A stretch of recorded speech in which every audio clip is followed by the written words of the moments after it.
Então, de acordo com a Bíblia, o que acontece com a pessoa quando ela morre? Para onde vai uma pessoa que morre? Vai para o céu? Vai para o inferno? Vai para o purgatório? Vai para o seio de Abraão? Vai para algum outro lugar?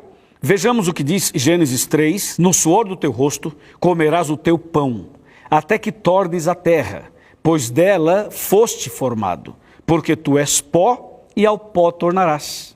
Você viu? O texto não fala assim, você saiu do pó, mas quando morrer você vai para o céu, ou vai para o inferno, ou vai para um lugar intermediário, ou vai para cá ou para lá. A Bíblia não diz isso. Portanto, quando a pessoa morre, ela vai para a sepultura. O que é que sai dela? Quando ela morre, sai o que de dentro dela?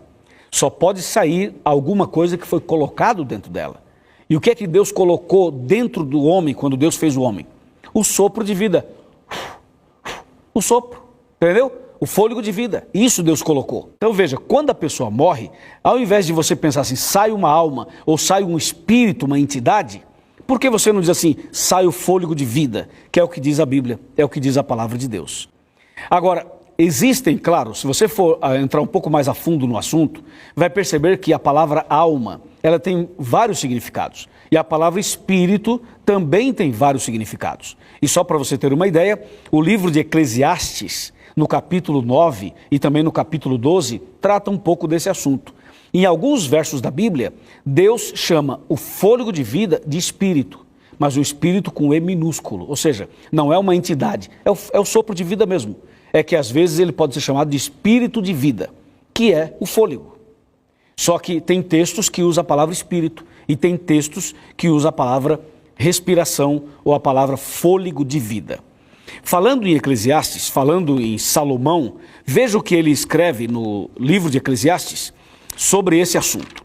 Porque os vivos sabem que hão de morrer, mas os mortos não sabem coisa nenhuma, nem tampouco terão eles recompensa, porque a sua memória jaz no esquecimento. Ou seja, o vivo sabe que vai morrer, é claro, mas o morto não sabe nada, porque o morto não vê, não escuta, não anda, não se manifesta, não volta para a casa que morava, não aparece na igreja, não senta no sofá da apresentadora, não se manifesta numa sessão espírita. Ou seja, o vivo sabe que vai morrer, mas o morto não sabe nada.